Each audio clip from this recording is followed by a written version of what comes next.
What's up, everybody? Hey, episode 30 of Putting You in Your Place. I'm here with one of my good friends, Jason Diggz. We're already in the middle of a great conversation, so we're just going to kind of keep that rolling. We're talking about kind of where he is in his musical journey and what he has struggled with, and what he's had success with, and so we're kind of in the middle of that conversation. Yeah. So let's just keep that going. We were talking about. I think we were talking about some of the income part of it, the journey. Let's just start over. Let's just start this over. We can go from the beginning. So back in college days, just take us from the beginning of like when you knew the music thing was going to be your thing. Let's see. It's probably a little bit further. It's probably, let's say 2002. Okay. I'm in high school, and me and my cousin Cedric was dibbling and dabbling, making beats. I was already kind of fond of musicianship because of it's in the family. Yeah. And to be honest, is my mom's brother, Reverend James Bishop, we call him Uncle Butch. He was a gospel artist, and he was professional. He toured, had a group. I think it was called like J.O Music, if I'm not mistaken. But he had all the equipment, and that was the spark. You go downstairs at his house. He's got all the keyboards, all the recording gear, and that was me. I was like, oh, man, that's what's up. So that was my Christmas gift, 2002, and that's how I started. So just playing with the keyboard, and I made a CD, and I'll never forget this, and I have the music. In 2002, it was called Homie J. My dad named it, right? And I sold it at the high school for $2 a CD. I burned all kind of. I did that 2 or 3 times in high school. To me, I kept it because it's terrible. Like I go back, I listen, like, oh man, how far we came. It's terrible music, right? Yeah. But I was at the school, backpack full of CDs, and I guess just because I don't know what it was. People was buying it, so I sold it. I call myself a salesman at that point in time. I could sell you anything, but. That's how I started. Yeah. That's how I started. And then as it got to college, I had put together my first kind of album, I guess you could say, where I produced. I did every beat, recorded it myself. Yeah. And that was in 2006, and I called it Trinity because I could rap, sing, and make beats. So I call that the trio. Oh, yeah. Nice. And a very generous man, he's from Charlotte, North Carolina, his name was Bird. We call him 1020. Anthony Anderson was his real name. Yeah. He kind of had connections to the gospel artist John P. Key. He said he ran a studio. He met me.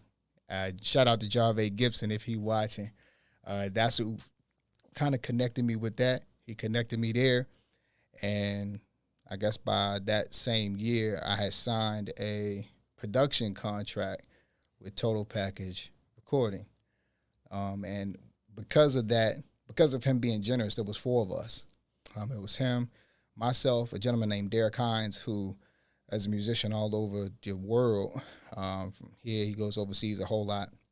As a drummer, a pianist, and a guy named Pike Duggar, and they all gave us 25% of the company. Wow. And we were recording artists at that point in time. And we had another gentleman named Gary Meadows who actually owns his own record label in Charlotte right now. I Respect Good Music, RGM. Shout out to Gary. That's how I started. And that's how I was able to see kind of what it could be. I didn't ever really think that I was going to be a millionaire doing. I know I talked about with you. Yeah. Didn't really see it that way. I just like music. Yeah. I didn't even think it was cool at first, to be honest. How I got to where I got to, I didn't like to sing. I was my sister's backup when we were kids. Right. Jalen was the singer. Gotcha. Right? I was the backup. And then it kind of transitioned, through church. And various people encouraging me, hey, you got a good voice and things like that. Yeah. And so it just kind of, it transitioned from there. Now I think it's cool, right? So this is what I'm into. But at that point in time, once I was with that particular company, fast forward again a couple years, I did another album called Other Side of the Tracks. And I did the same thing I did in high school. I got a bunch of copies pressed, took them to my college campus and other college campus that's like a mile down the road, and was giving them out. And $2-3 here. People bought it. Some people liked it, some people didn't like it. Right. But it was my music, and I felt like at that point in time it was solid enough for me that, I was cool with it. Yeah. And so that's how it really started. And if you fast forward till now, I mean, there's some in betweens. We'll probably get into that, but I guess 2011, yeah, I had this idea of my own kind of entertainment / or like an enterprise. Mm-hmm.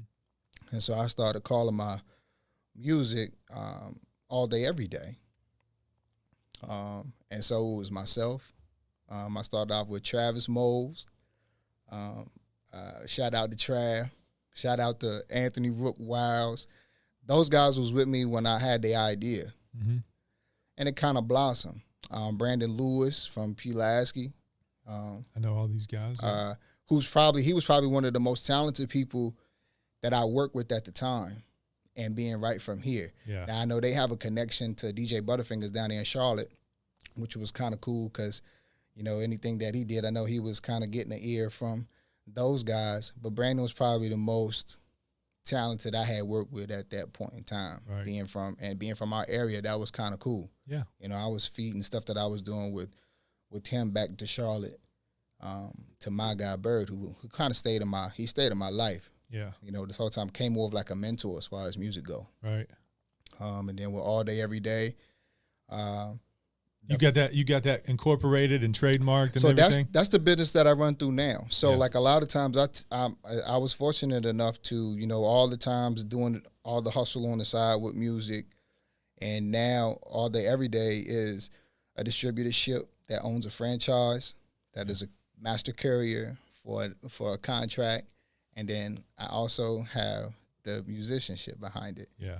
So any business that I do with local artists or, anybody across the United States that I do music with, it's through my business name. So I made it mine. The hustle is real. Yeah. It's mine now.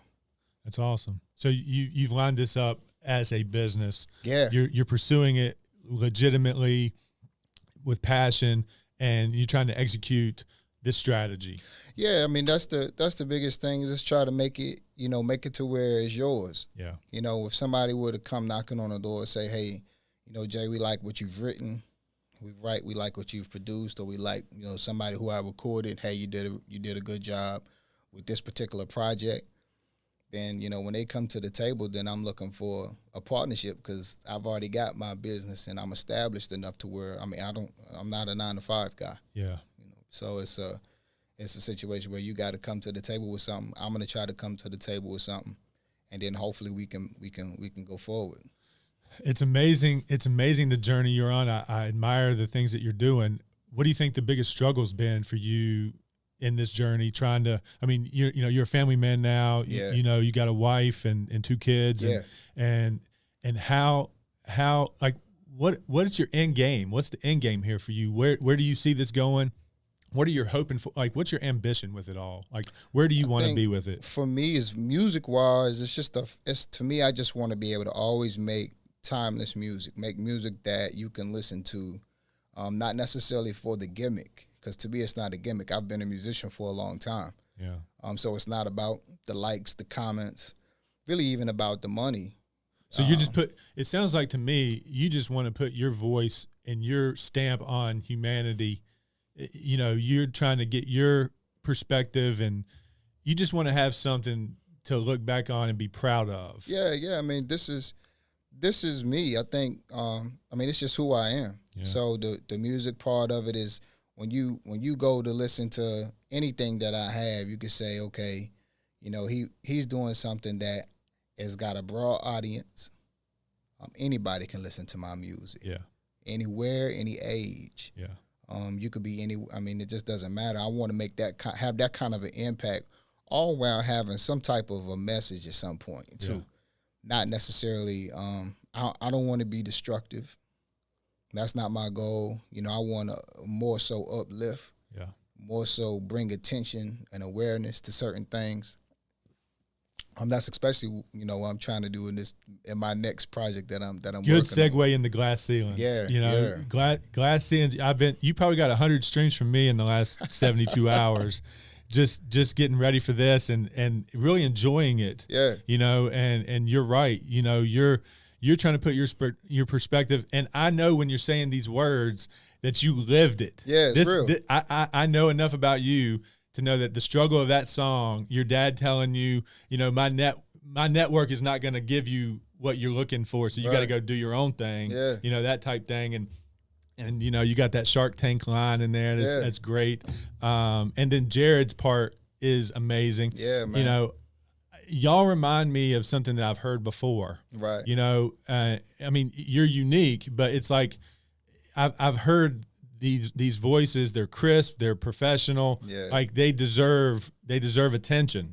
Like this piece right here. I don't know what you have behind it, but if this is a part of an album that you're putting together, this one definitely deserves attention. The album is special. Yeah. Shout out to Jared. Shout out to the family, Jared. Man, he was really receptive into coming in and doing that song. I had written it and I was going to sing it. But in this particular project, I wanted other voices. Yeah. And I just wanted good people. Yeah. And Jared is, our local guy. He's got some reach. He people know who he is. Yeah, Jared is that band is tremendous, and they doing a lot of good work throughout from all over the place. He had like a Robin Thicke vibe on that song. And Jared got a lot of different sounds. The band.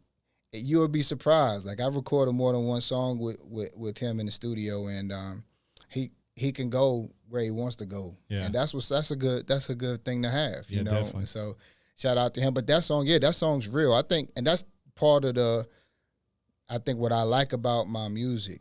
When I started, my journey with it was I emulated a lot when I first started. Yeah. I was listening to Jadakiss, Nas. Those were my guys. I still listen to those guys. But as a kid, emulating those guys, it came out wrong for me. Yeah. I'm not Jadakiss. I don't have that story. Yeah. I don't have Nas' story. Right. So I had to figure out how to make my own, how I was moving through life. I had to figure out how to make that cool. Yeah. I also had to do that. Shout out to Mom Diggz. I had to do that in a way that was respectful. When I started, yeah, Judy's not going to have any of that. Yeah. When I started, so I used to laugh when I started that. In high school, I'm recording in the house, right? I'm in their house recording, right? And so it was real clear that you're not going to talk like that. Yeah, and there wasn't going to be too much of that. So she was, but they let me express myself to a certain point, but also, I just always remember her saying that, hey, give me something that I can be proud of, I can share. Like, I can't share if I know that ain't true. So, like I can't share that with my friends or my peers. Hey, look what Jason did. Yeah. Or could listen to this. And so I took that to heart and I changed. I just changed. It took a couple projects. Yeah. And I was probably about a sophomore in college before I really triggered it down. Yeah. And was like, okay, this is how I can do it. So, and it got to the point where, like, I don't curse in my records. Yeah. I hadn't cursed in a long time on my records. Yeah. Now, that's you catch me on the street, it's a totally different situation. I may say things, but as far as what I'm going to give to the world, I felt like I could. We need that. Yeah, I could do it in a different way. Yeah. And I don't think there's nothing wrong with that. I think if you could do it that way, that's fine. Make it cool. Yeah. Make it hot. Make it hip. Make it to where people are going to enjoy it. So far, that's worked for me. Yeah. I want it to work for you at a level. You say the fame, about the fame, the money. The money's good because it's going to give you something to pass to your kids. Sure. It's going to support you and your wife with the endeavors you have, the goals that you have in your life. Mm-hmm. But you have to get attention. That's right. So tell me about your perspective on the music business today, where you see it, what you've, have you had management? Have you had people in your life that you've given them a percentage, or how does that even work? I don't know. Like, just tell me about that. For me, I've had management before. Like I said, my first manager was Bird, Anthony Anderson, and he approached it in a way like he could go, and he was from New York City. So he was taking all his stuff to Harlem. And, you know, Harlem's an interesting situation because everybody in Harlem's rap. Everybody's good. Yeah. Right? And so you're bringing this kid from the South. He's got a different sound. It really wasn't the vibe. So he stopped doing that. We went to Atlanta. Yeah. And it kind of was, at that point in time in my life, I had potential, but not so much to where it would be like somebody give me a chance. Yeah. Right. So so that was the first roadblock that I hit. So the gatekeeper wouldn't let you pass the gate. Right. I met with Universal in 2007. Yeah. In Atlanta. And the guy flat out was like, you know, you got something, but my quality wasn't there. Wasn't there. He's like, you got talent, but it's not. You gotta keep molding this thing. Yeah. You gotta keep molding, because once you can get it crisp, then you might have a shot. When was this? What year was this? That was 2007. Gotcha. And so that was like my first kind of roadblock. It knocked me down a little bit. Well, it was good. You got to get humbled, right? Yeah. So I got humbled, but then I lost focus, to be honest. Yeah. You know, I came out of college, then came back to Virginia at the time, and then I lost touch with music until 2010. Right. So that was a roadblock. That's probably another struggle that I've seen, and I tell other artists, you know, once you get your mindset, go ahead and keep going, because if you lose focus, you lose traction, and then it's gone.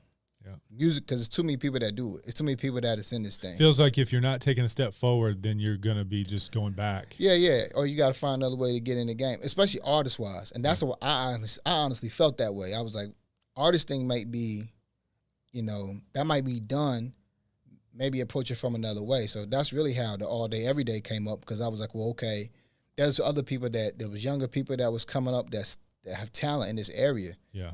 And I was like, well, maybe if they would want to work with me, if they feel like I'm somebody they want to work with, then they could come to the lab and let's put something together. And I had a lot of talented guys from this area come through. I mean, it was a lot. Yeah. Like I told you, over 200 songs, over 15 artists. Yeah. From here. That's a lot of work. I mean, that's a lot of work. You know, we need that word to spread further than just the New River Valley, though, too. Like, yeah. You know, I mean, I'd like that. I've worked with some guys out of Roanoke City, which is another place that's like a hotbed for musicians that are underappreciated. Yeah. I mean, there's a lot of people from here to Roanoke City that have major talent. Yeah. And I think it would be nice if some people, you know, as we work together, you know, sometimes you can't really get everybody together because everybody don't have the same agenda. Yeah. Which I mean, it just is what it is. You're Yeah. going to have that. But if you can find a few like minds together, some people have been able to get up out of here and really do some good things. Yeah. And the disappointing thing for me is that's the narrative of the story is you got to leave this area to be able to achieve your goals in the entertainment world, specific to music, to specific to theater, specific to any of that. You know, what I would love to do is create the formula that would allow you to understand how to do it and not have to uproot your family and move to LA or Philadelphia or Atlanta. Yeah. You know, like that's my goal within like your knowledge and my drive and like my advertising and like I know where the attention is type thing. Yeah. Like the way I wanted to influence you, and I think I have this past week, is like we're talking about, you know, how are you going to get your word out? How are you going to get a following? Yeah. You know, how are you going to actually achieve some fame, because it's actually a requirement. Yeah. You know, it's actually a requirement for people to know who Jason Diggz is for at a large scale, to actually get somebody to use your producing talents to create the music that's going to get to the world. Yeah. Right. So even you as an artist. Uh-oh, that's me. No problem. Hey, even you as an artist, if you are in your day-to-day job and you got the phone up, you know, because you can't drive, you got to be hands-free, right? Yeah. But you cut the video on and you got your music playing and you sing your own music and then you post it to TikTok, you know, like a minute clip of you singing or rapping Glass Ceilings, and you post that to TikTok and you start getting following there, that'll drive them to YouTube, that'll drive them to the other platforms, to Spotify. That's going to help. Like, these strategies is what everybody needs. Oh, yeah, absolutely. You know, like for anybody not in the arenas of attention, wanting to do what you do, I just want to influence you to take action and do those things. Oh, yeah. You know, and I think that's the next level for you. Yeah. You know, so like, I've got this studio, I'm doing this thing. I want you to find a way to take advantage of that, you know? So if you come in here once a month and you got somebody you want to talk to, like I'm talking to you, you know, I'd have to talk to these guys, but maybe I'm behind there running the show, you know, and let you have a platform to further get your word out into the world and put people in the right places that you want them, because it's all an attention game. It's definitely a formula to it. It's definitely a formula. If you listen to any of the guys who are industry leaders right now, that's why I was laughing when you told me TikToks came up multiple times, and it's just because the quickness of it. The streams happen so fast. Just the attention happens so fast on TikTok, you know, especially if something sticks. The reach is so free though. Like, you know, there's no social media platform that will get you the organic reach without paying for it. Right. You know, it's the new frontier of getting people that would have never known who you were. That's right. To actually get to know you. Yeah, that's different. That changes the game. That's different from like and SoundCloud and things of that nature. Me and you both know that talent is not the only determination of success. No, not at all. So the person that gets the most attention, that also shows up with the most skill, is going to win the majority of the time. Absolutely. But if you only get attention, you can still win. That's right. More so than, you know, in this genre, in my opinion. I mean, I could be wrong, but it feels like to me that the more attention you get as an artist, the more opportunities you would get. Well, see, and that's been my struggle a lot, because I didn't never want to seem gimmicky. Yeah. You can't be ashamed of people loving you and like wanting more of you, and the goal is for people to want your perspective. You're putting the perspective out in the world, but if nobody's hearing it, you got to get people to hear it. Yeah. It's valuable. Yeah. I'll tell you that I'm proud of you and it's valuable. So like, let's go do this thing and like blow you up, because the world needs to know what you got. Yeah. You know? Yeah. I mean, that's probably been the biggest, I had after Bird, I left. So the album that I put out, Live, Love, Lust, was in 2015. Yeah. That was the album release party you had in Roanoke, right? Yeah. So, you know, I put some effort into that particular situation. Shout out to Crystal Hubbard, because that was my manager at that time. And she showed me a different way of really attacking it. And really, she kept my foot on the gas with that project. Yeah. She's a nice lady. Had it not been for her, I probably would have drugged my feet along, because I have, you know, if there's a struggle, I will drag my feet on some music, because I guess as a musician, sometimes you get self-conscious. You may not think that it's all the way right. You may not think that it's all the way together. Yeah. And I've talked to many musicians who feel the same way, especially when they are doing their own craft, like it's just them. Mostly, you know. So you got the beat, and you're a part of the whole production. There's nobody else involved, and you're going to be your worst critic. Right. So you need somebody else to really, hey, it's good enough. Yeah. Get out of your head, and it's good enough. And so she did that, and she helped me really. It changed how I did. It changed how I do production now. I don't ponder on it so much. I let it go.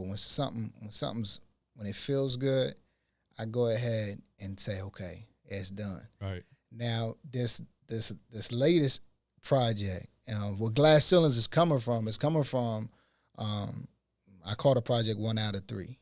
And so the perspective comes from, you know, there's a statistic, and it probably fluctuates, but they were saying, you know, 1 out of 3 African-American male experience, you know, incarceration. And that's crazy. right? 1 out of 3. That's crazy. You talking about in the United States? That's a staggering fact. Oh, that's yeah. I mean, I've heard it's 1 in 9, but even at 1 in 9, it's ridiculous. Yeah, you know. So there was some clips that I saw. Like I said, the number it may have changed. Either way, then, it's way too many. But I took my perspective. Yeah. Because even myself, as somebody who, I come from good home, good parents, still had struggles, still had a lot of misdemeanors that I had. I got I remember filling out job interviews, and I got a master's in business. I'm an educated black man. Yeah. I have a lot of credentials towards even the scholastic side and then the business side. Yeah. And I got to explain 3 misdemeanors from college. Yeah. Over 10 years ago. Yeah. I got to explain it. And so it's some of the things that, and I'm sure, I know I'm not the only person that got to explain it. But it's just my perspective of navigating through life in that way. Yeah. Because for me, that navigation is different than for some others. Growing up, you get taught you got one knock against you already. Yeah. You're a black boy. Yeah. So you don't want the second knock to be, well, you got 3 misdemeanors. Right. Or you got a felony. Or you don't want the second strike, the next bag is, then that take you out of it takes you out of position too easily in today's world. Yeah. So it's just it's one of those things that I'm able to express a lot of, and it's not political necessarily. It's my story more so. But so in that struggle, in those mistakes, look at where that pressure navigated you to. Yeah. Would you still be an employee of the town of Christiansburg today if that didn't happen? Right. Or would you be the owner of your own business? Right. So like you can't, the victim mentality of it all is, I want to make that aware to people too. Like, God has this plan mapped out, right? Yeah. So if you believe that, then you know that life's not over with these things. That's it's right. just putting you on a different path to righteous, to what your actual end game's going to be. That's right. So like you would have gotten comfortable collecting that Christiansburg town check, and you wouldn't be in this spot. That's right. I mean, I think sometimes pressure make diamonds. Yep. So in my particular instance, I had to start over twice in life. I got to start over from a job that I had. And then I lost a job, got a job, lost a job, and I was like, "Whoa, hold up, time out. I know it's a different way that we can go about this. This is silly. Yeah. I'm going about. I don't ever want to feel like I'm putting myself in a position where I'm out here begging for a job. I'm sitting down with you. I know I'm qualified for a position. You want me to jump hoops and explain silliness? I don't feel like I'm in a position now I don't got to do that. Yeah. And you can't afford me. Right. So I feel like those failures, though, you smack your head on the concrete, music saved me in those situations in a way so that's how Lounge Effect was created. I lost one job. I was like, man, I had a couple hustles I was doing, and that's one thing I'm always going to do. I'm not going to sit on my hands. So, I'm shaking and moving, and, an opportunity came up, and I had met the owner for Lucy Monroe's that used to be in Christiansburg. Right. His name was Magdi. I think pretty sure that's what I got introduced to him by Antonio Hash. Shout out Tony Hash. He introduced me to him. So, I think because he was drinking coffee there, and I was like, man, let's see if we can't put something together and have artists come or bands come to this establishment. He was looking for a way to increase food sales. Yeah. I was looking for a way to make a few dollars, and it worked. Yeah. I did it once a month. I think we did about 6. I think we did about half the year. So it was about maybe 5 or 6 shows, if you would call it. Yeah. A group of us, a team. We teamed up all day, every day.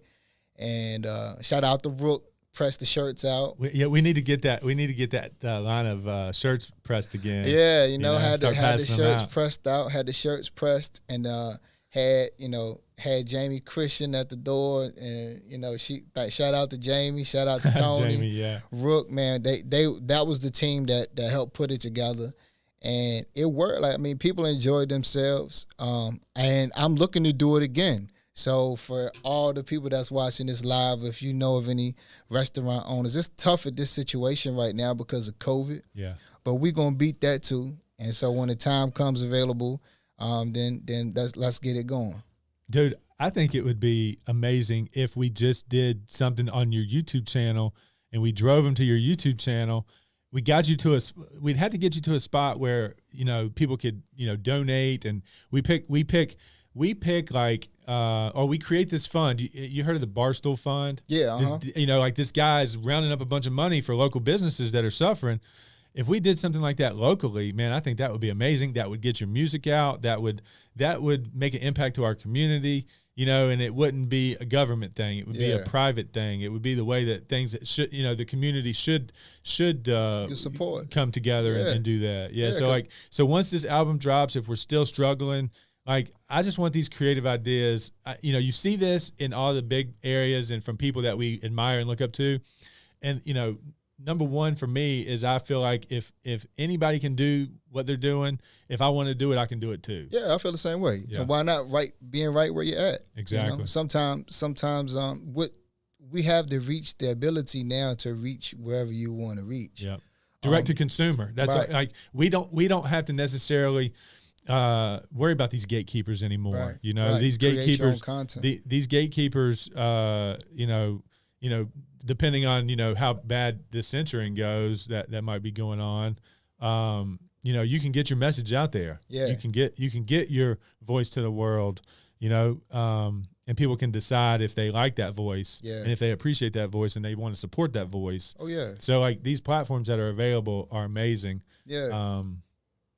So I want to be the one that motivates you to use those platforms. Yeah. You know what I mean? Like let's get you to these spots and drive you to, where you want to go. It's I think and that's what friends are for, right? Yeah. So, I'm challenging you. I'm challenging you there to start that TikTok account and just do the basics, and I'm talking to myself too. I'm guilty of it because I'm still trying to get past the anxiety of it. Right.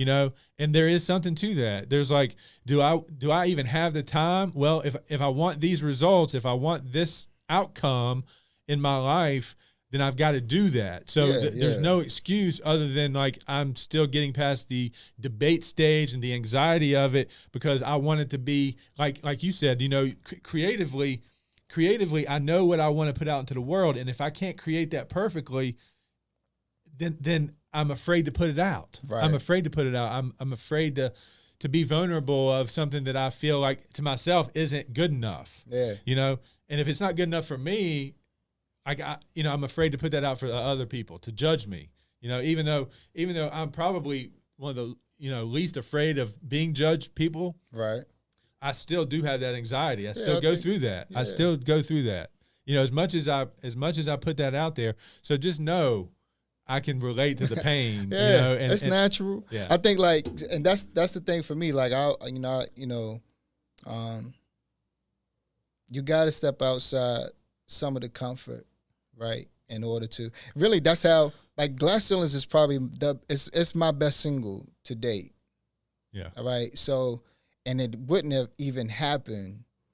The connection that I had for the song in general wouldn't have happened if I hadn't been willing to reach out. So it's produced by a gentleman named Hank McCoy. Y'all can look him up. Hank McCoy from Philadelphia. Okay, he is the producer for one of my cousins, Chill Moody.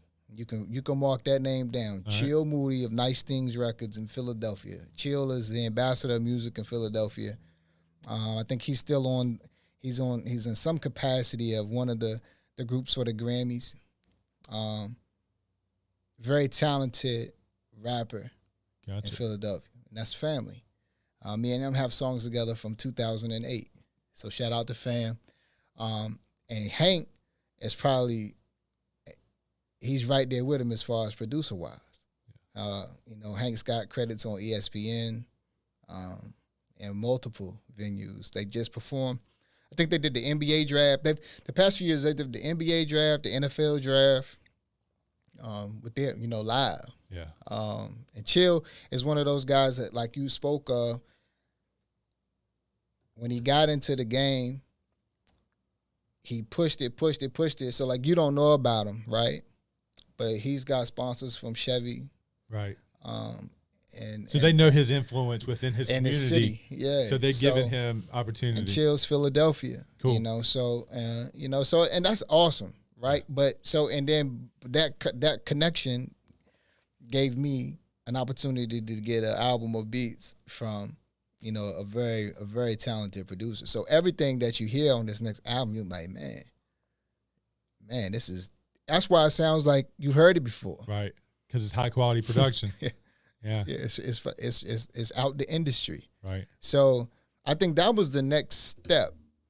Like, once this gets out, because of who's involved, I think that was a situation that allows it to be more notable. Even more so than my first project that I would say like was the first legit straight up project. Yeah. You know, I've done a lot. I still got the 2 CDs and the signed copies. Yeah. From, you know. Yeah, you know, I mean, I did. You know, I took some steps as far as reaching out, getting other people that are talented involved, because that expands your audience. Getting people who are actually in the industry involved to expand the audience, without necessarily, because there's a lot of gimmicks in the industry. Like right now, you know, and it's been like this for a long time. You know, you could pay somebody $600-700, and you can go perform your song at any Joe Blow city, right? And all you did was make somebody $600-700 richer. Right. Yeah. Yeah, you done spent that money, and you done went down there and you done performed your little song, and now you mad because that's all you done did. Yeah. And so, you know, I've been involved in those things before. And so the studio made all the money, and you got something that nobody's ever going to hear. Yeah. Yeah. You know, and you know, so and that's how some people are making a living out of music, because it's on the other side. So there's a lot of sharks in the game. Yeah. And I've been able to see it firsthand just because of my experience. And so being able to see it, for me, I'm just like, well, just grow it organically. If it blows, it blows. If it doesn't, at least you put it out in a way that was, you had control over it. Nobody's going to tell me kind of how I'm going to do it. Yeah. But at the same time, I have to be cognizant of, okay, there are avenues that can get it done faster, like how you spoke of. That, you know, TikTok is that's a tool. I mean, it is. I mean, there's this guy that put out a song. He was sitting by he's stirring a pot of, he's making some spaghetti or something. He was at the oven, cooking some meal and singing his song, and he got like 250,000 likes. Yeah. I mean, you get 250,000 likes on one song, you got some power. Yeah. I mean, you got some influence. And that's you got some people that really love what you just put out, and you can capitalize on that, and you can change your life. That's right. You know, when the dude driving the skateboard was drinking the cranberry juice to Fleetwood Mac, you know, now he's chilling with Wiz Khalifa and going on Vegas vacations. And Fleetwood Mac probably got a bag from that too. Cranberry stock went up. Fleetwood Mac went back to charting on the top 100. Yeah. I mean, that's ridiculous. It's that fast. That's ridiculous. And so that's what I'm saying. Like, you can't be so stubborn that you're afraid of it. Yeah. Mainly, it's like if you're saying I don't have time for something, and you know you don't have this or that. It's just that you either don't care about your goal, or you're afraid of actually doing it to a level that you would be happy with. Or failing. And that's me. That's me. Right. Or failing, right? Or failing. So, like, you scared. Being vulnerable. You're afraid of being vulnerable. And that's music. Yeah. I think, like, part of, if it's real music, if it's you, like it's a lot of music that's a gimmick, right? Yeah. So I remember when I first started, and you could be around certain sessions, and the manager is pushing. It's not really. They almost pushing the destructive music. Yeah. You push. Oh, you got to make it. You got to make it a certain way, and that's not who that artist was. Yeah. So now you got an artist trying to fabricate a story To be a pop star, right? Not to be an artist. And to me, that's so cool. Get rich, get your bag like that. Yeah. That ain't me. Yeah. So I mean, it's just I can't. I would never feel like that's just not music to me. So it's not by any means necessary for you. Not in that regard, right? Yeah. Not in that regard, and that's why I built the business around it. Yeah. So my whole thing was like, because you got to make income, right? Yeah. Like, so you can't be out here starving. Most artists are starving. Yeah. So you can't be out here starving. So my idea was, okay, I knew what my brand was 8 years ago. Yeah. Okay, I knew it. I just remember having people in my house, hey, this is all day, every day. This is what we're going to do. I had the website. Man, I sold sweaters, hoodies, T-shirts. I sold everybody at Volvo Trucks a hoodie and a T-shirt that says all day, every day. It was funny. The day I left Volvo, I laughed. This is a funny story, man. So they fired me, right? So I'm leaving the building, but the album's coming out. And I had 100 CDs in my car. I was like, okay. All right. So I came back at lunchtime, gave the CDs, right, to somebody that was working. I ain't gonna say their name because they still work there, right? So I gave the CDs to she worked there, right? She go back into the building and sold. Just like that. Yeah. So I laughed. I was like, that was my middle finger to them, because I was like, man, all right, so they did me dirty. I feel like they did me dirty. I says, all right, so I'm going to say it. You're going to see my name anyway. Every time that you think of me, you're going to hear me, you're going to see me, because my CD floating around your plant. Right. So with my hoodie on, everybody's back. So that's a little funny story. That's just kind of some but it's just part of the journey. Yeah. So let's map out you blowing up. Let's map out you being successful and you getting your word out, and it being something that the whole country wants to buy, or something that another country outside the United States gets wind of and they love. So let's map that out. How do we navigate your life when you're the successful artist that's high in demand, and people want your music, they want your production, they want that. Like, you can transition to that and give that to the world. How does that change your life? Like, how are you having this conversation with your wife? Shout out to Carly. I mean, Carly was one of the best things that could have ever happened to you. I know Carly. We employed Carly at one point. Carly is a beast. I mean, she's a great worker. She loves you to death. Like, there's no question there. Yeah, shout out. I mean, like, we need to clone her and spread her through the new River Valley. She's a great girl. So, like, the conversations y'all have when this becomes successful, and you got to hire off your day, day job, and scale that, and you go and give what you want, your actual passion, to the world. Do you have these conversations? Like, how's that going? So for me, I think if anything was to ever take off, and my goal is to absolutely hire out from what I do on a day-to-day basis. Yeah. I was, do that first. Yeah. And that way you're not really, you can still receive income from what you built. Yeah. It's your business. Right. That's a stream of income that you'll never lose. You don't ever want to just give it up, because that's foolish, in my opinion. Yeah. Especially for something as limited as music. Yeah. So if something was to blow, though, of course you hire that out, and then you probably gotta, 9 times out of 10, that's when you gotta move. You gotta move. You gotta go. I want to encourage you to not do that. I'm telling you, we are going to create this thing where you can do that here. I can't let a great person leave the New River Valley. So when I'm saying let's create that structure here, let's get you direct to consumer. Let's get you these Hollywood managers that can manage you from there, but you can be here. Well, I think it's got to come from the streams. You got to have some type of merch, which I would have to revive it, but I actually have it. Yeah. You have to have merch. You got to be consistently streaming millions of streams. Yeah. And it's got to be millions. Yeah. It can't be into the thousands and the tens of thousands. That's what I got now. Yeah. That ain't gonna get you no check.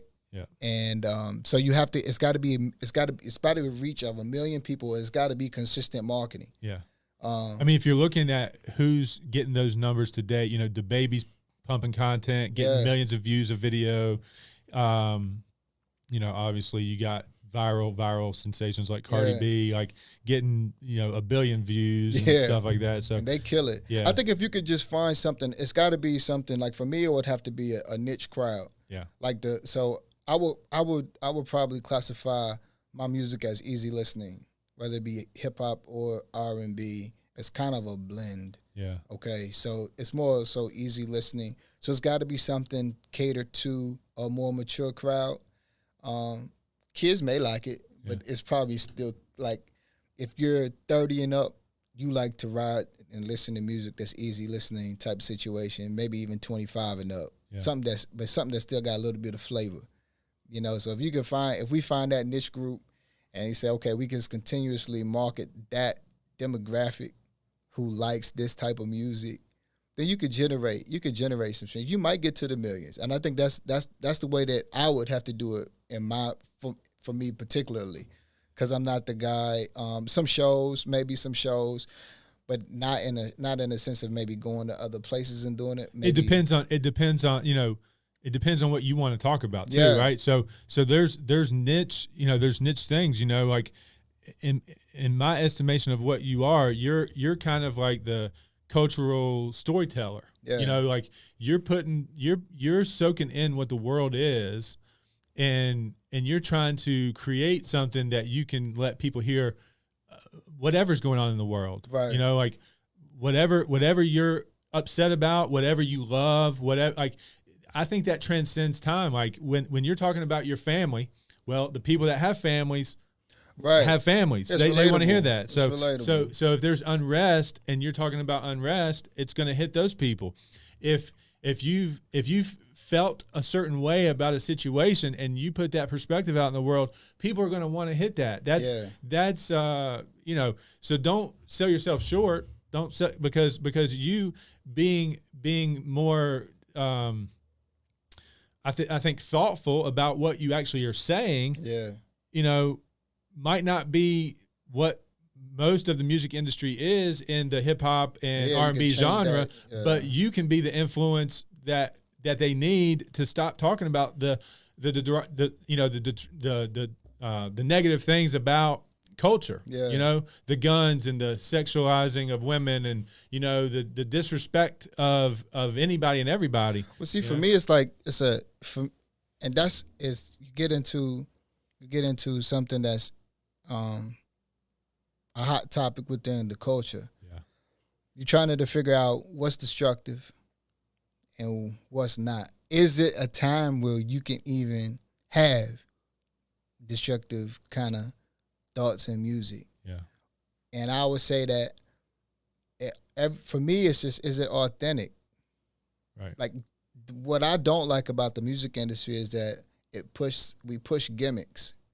So it's like the 6ix9ine situation. You pushed him out there, and that wasn't him. Yeah. So now, when the rubber meets the road, now you got an individual who lost. He in a bad situation, and has to. He's gonna suffer from that. He suffered from that. A lot of people. The cancel culture got a hold of him. Yeah. But it also, because it's not authentic, then people can't get behind it. Yeah. People tune in for a second to laugh at it, and then they move on. So it's like if your story is authentic, I think that's the biggest thing. That's what I try to tell to a lot of artists that I work with. So if you have a message, let's just say your story it ain't mine, right? Your story is there's people who have come from all walks of life. Discuss it. Yeah. And don't even if it's bad, it probably still needs to be said and not eliminated or censored. It needs to be said so the conversation can happen to correct that behavior and like say that's wrong and like hopefully change the perspective of the person that's saying the wrong stuff. Yeah, just make it authentic. Now if you glorifying said things that we all know are destructive, then to me, I mean, it is what it is, right? You got to have everything. There's some balance, but to me, I just like authentic. Yeah. And I've recorded artists from any walk of life you can imagine. Yeah. And what I have prided myself on is that I would say that 95% it's a true story. It's an authentic story. Yeah. And I appreciate those people because a lot of times, like, you know, when people are coming to you and y'all ain't got the same background, but they came to you because they know that you that guy. Right? I'm coming to you because I feel like you're going to be real with me. People have told me that you're going to be straight up with me, straight up and down, and we're going to record this music, and you can lead me in a way that I'm going to leave something that sounds good. Yeah. And I pride myself on being able to do that. Do I hit every time? No. Am I the best? No. I'm confident in my work. But am I the best? I would say probably not yet. I got room to grow. Yeah. But we all growing in that situation. Will we ever achieve our best? I don't. Yeah. I mean, the bar needs to keep moving. Yeah. If you think you've passed your best bar, that's sad. Yeah. You know. I would think that. I think that where I could go with it is next level. Yeah. And there's some people that I've like. You're gonna start to hear some names in the area.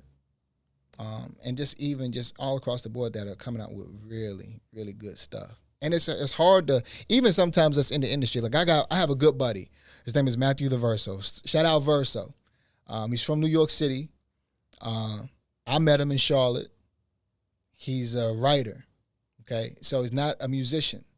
He's a writer for CSAC, and that's a performing rights organization company. All right, so he goes from Charlotte. He goes to Miami. All right, and he's been signed by several different people. He was just recently with Ghostface, Killer. Nice. Dope stuff, right? So the work that me and him did together, and it's kind of, I tell people this sometimes you don't want to say too much. You don't feel like people are going to believe you. Me and him written songs for publishing for major artists. So I've been involved with writing hooks for Chris Brown. We tried to do something for Rick Ross, 50 Cent, of course, Ghostface. And then Jay Styles from Blackstreet is an affiliate with him. And so I got to meet some people, Diallo Woods, who wrote No Pigeons, some people that was really in the game, didn't get that yes, though, right? And so he's in there. And so the stories that you hear from people that are actually in the industry, you got like 2,000-3,000 people trying to get that yes. Yeah. And these are the highest of the highest as far as talent. So, you know, for somebody, you know, to infiltrate that is tough. And so I didn't even think that, I don't even approach it that way. Yeah. Let's just be organic from where your following is. Exactly. You got to hit through the no gatekeeper avenue, get mass appeal and mass attention, and then maybe those guys will, like, you know, if you don't have 30,000 followers on Instagram, if they're looking at your social media to think, like, does this person already have a following? Well, they haven't done the work necessary to get a following. Why should we care? Right. You know? Right. So that's the big deal. Yeah. You know, so, you know, as much as, you know, I'll reiterate again, you know, as much talent as I know you have, I mean, I would bet on you to have that one song at some point that blows up and hits national radio and people talking about it. We gotta execute a strategy to get you the attention that you deserve. That you know that is going to help you change your life. Yeah. You know, it's going to be that moment that everybody's heads turn for you. Right. You know, and it takes some people believing in you. I've been fortunate thus far as that, you know, the people in this community have believed in me. A lot more than probably sometimes I might even myself. Yeah. Family members, I got a strong family that's behind me. And that's an awesome thing to have too. So, you know, we got family in the community behind you. I think as far as like platform, for whatever reason, and you know, I've been able to have the ear to people. And so like certain things that I say, I know that it sparked more attention to some others, you know. Yeah. So I'm always aware of that, but you know, for those people in the community, you know, I appreciate all the love and support. And so, you know, and let's keep having conversations. I'm gonna keep spouting out, you know, my truth. Yeah. And through music, or whether it just be through, you know, whatever platform. A Facebook post. You know, so, and I just think it generates good discussion. Sometimes it ain't always effective and it's not always productive, but I think sometimes the conversation it's got to come from somewhere. Yeah. I think, you know, the great thing about, you know, the internet today is it allows people to know more about the person, you know, and I want to take full advantage of that. You know, I want people, the worst thing that can happen to you if you're trying to do stuff and you want to make an impact of your community is that they're indifferent about you. Yeah. You know, the indifference is the worst. I either want you to decide yes or no about me. I want you to come to me for the viewpoints that I have, or stand up against my viewpoints. I want that. I have to have that. Yeah. You know, and you know, if I'm going to make any impact on my community, I've got to take a stand for something. I got to believe in something. You know, I can't just stand by anymore and not have my opinion noticed or observed. I just can't do it. Right. I can't do that. People want to know, and we talk about it all the time, just like close friends and family members, you know, you want to know who your allies are. Yeah. And so sometimes, no matter who you are, you don't want to get caught on the fence. Yeah. You know, and these days and time, it's important. I can tell you right now, I've been scrutinized lately on some of my opinions, and, you know, I stand up for what I believe in. I stand up for what I think is the truth, you know, and I say things to my detriment sometimes. You know, I say things that I think the public needs to know and understand what I'm thinking, and sometimes that hasn't gone in my favor, but right. I accept those results. And, you know, if someone presents me a better idea of something, or they give me a perspective of how they felt, you know, if I feel like that's authentic and they're informed and they made these decisions with all the information, then I can change my viewpoint. Yeah. But if I feel like somebody is on a stand of misinformation and they don't fully see, I'm the king of being misunderstood. You know, I'm probably the most misunderstood, right. underestimated guy you know. Yeah. Really. You know, to be honest, like growing up and everything. Nobody would predict that I would be who I am today. You know, only I believed in that. Only right. I believed in that. You know, so that's all it is. That's all it's about is the person involved. Yeah. Not the situation, you know. So I think for me that those kind of things though, it's generated music for me. Yeah. Exactly. So those trials and tribulations have helped put inspiration into your life to put that on paper and put that on the mic. It's generated music. It's for those of you, the people that like SoundCloud, you can look me up on SoundCloud, J.O. Diggz, J.O. Diggz, and you can find me on most platforms with that name. That's my artist name. Yeah. But you know, a couple songs on there, you know, have generated from open discussion on whatever platform, whether I saw it or I was involved in it. Yeah.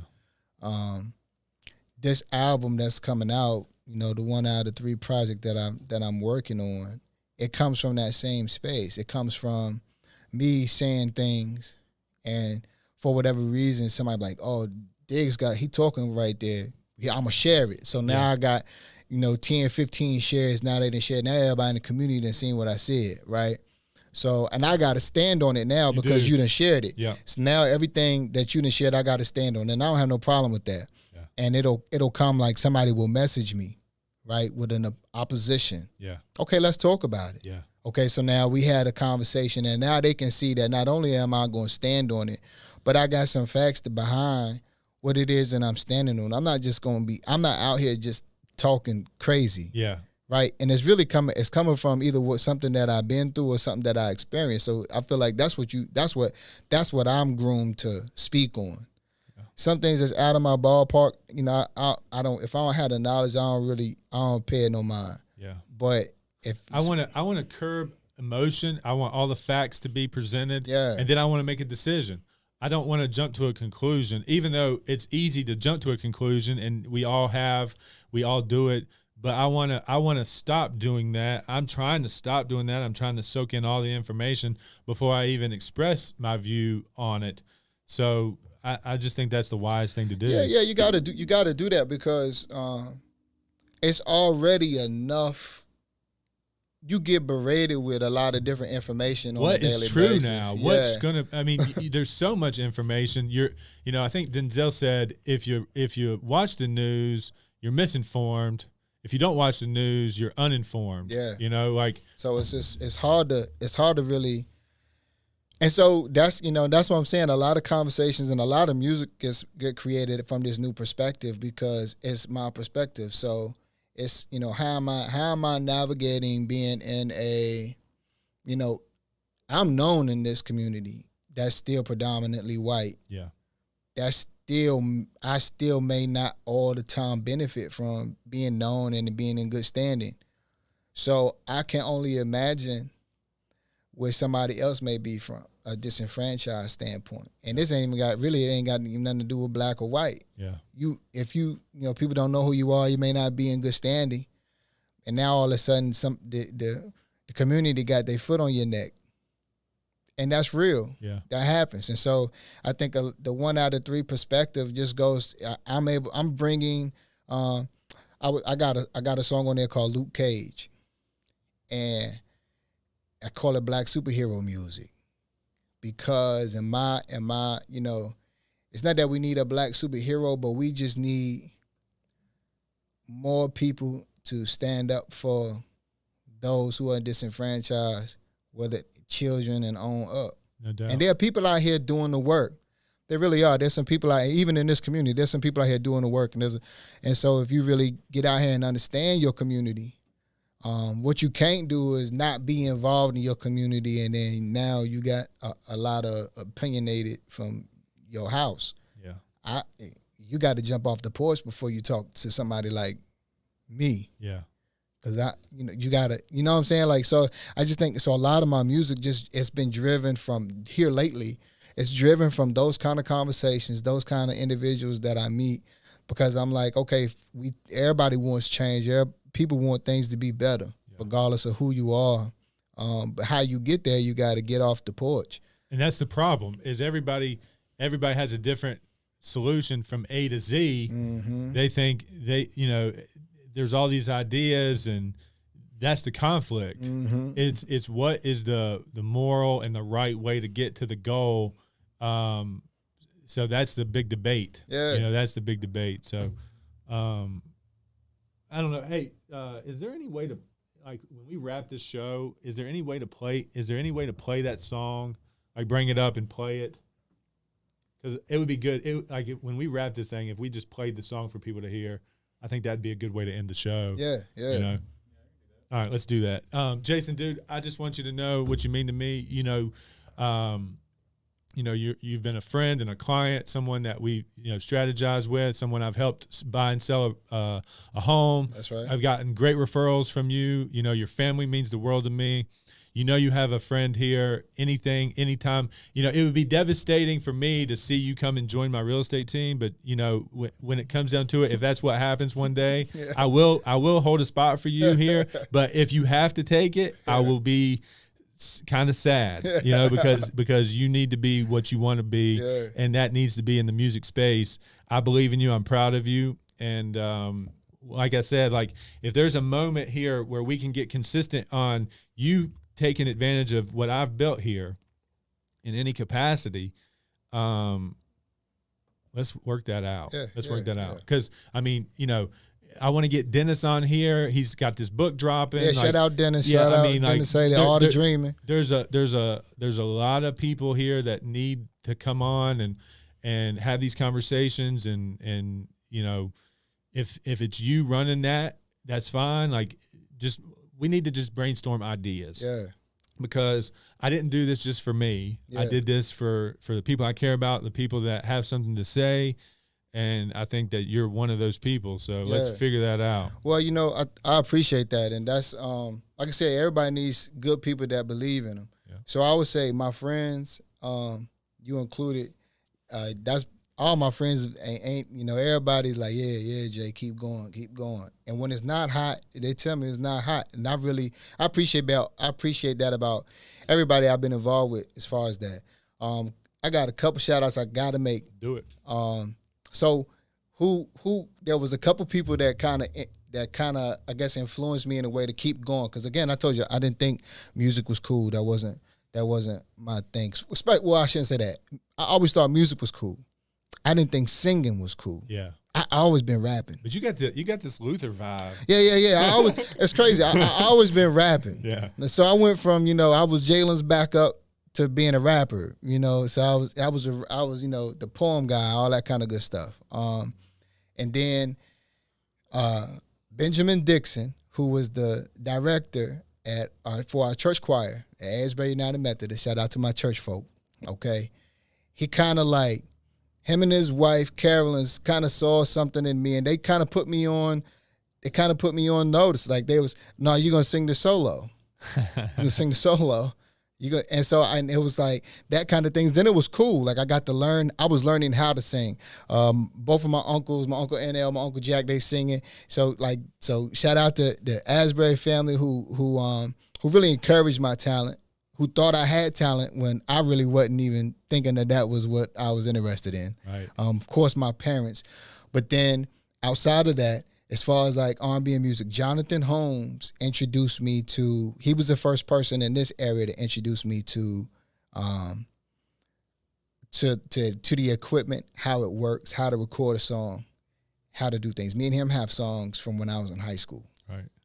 And I think Jonathan is probably respected as one of the best musicians around here. And I would agree with those people who would say that. His dad, Glenn, has also been very influential. And then last but not least, without Bird, aka Anthony Anderson, he rest in peace. He passed away. He believed in me in a way to try to make me do it professionally.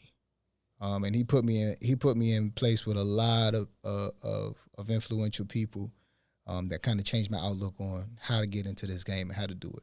Yeah. And then of course my all day everyday guys, Rook, man, he been with me from the jump. Say Travis Moe's been a believer from the jump. Zach Chestnut been a believer from the jump. Of course, my wife been a believer from the very start of this. Yeah. And she wasn't even involved in the start of when I started, but when she got involved and she was on board, she was all in. So, you know, it's a lot of people. Crystal Hubbard, Willie Smith, those guys did all my visual work and management work. It's just been people in the community that really been behind me. So without that love and support, then I'm not even, you know, it'd be, you know, a couple hundred streams instead of the thousands that I got. There's no way to do this without a team. Yeah. There's no, you know, I couldn't do this without my guys and my staff. There's just no way to do anything in life unless if you got some sort of support system to keep you in line and keep you pushing forward to the goal. Mm-hmm.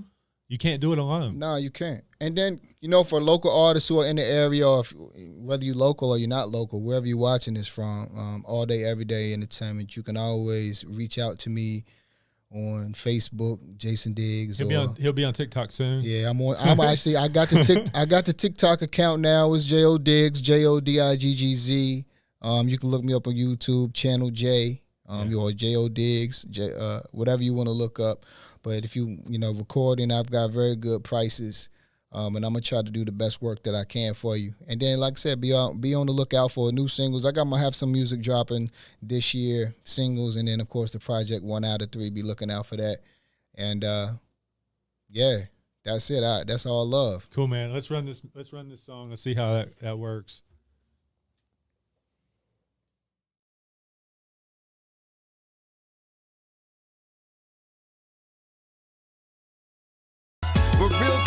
can't stress that beat, cause they ain't made it through this test like me. I keep it moving. I gotta work harder, smarter, just to be treated the same. Cause nobody will make a way for me. I gotta push longer, go faster, and I still keep bumping my head on the glass ceiling, yeah. I vow to give him my life, my everything. This is real gospel, cause I'm breaking through every chain. Prepare yourself for the change. From the pain, I'm a different man. The road to fame is a game, but that ain't the plan. I rearrange my energy, feel the synergy. I took a L and bounced right back to my feet. Some of y'all's going right back to the street. I veered off, but it's right back to the beat. When I'm macking the track and it's fantastic. And I've been rapping since the 90s was really happening. Worked harder, got smarter, the money piled up. Got cool, fell off the wagon like alcoholics. Shark Tank flow, my music neat in a startup. Better have your whack together before you call him go retarded. Pun intended like Terror Squad though. Spit records, paid in full, call me Ricardo. Gotta work harder, You want to buy it smarter,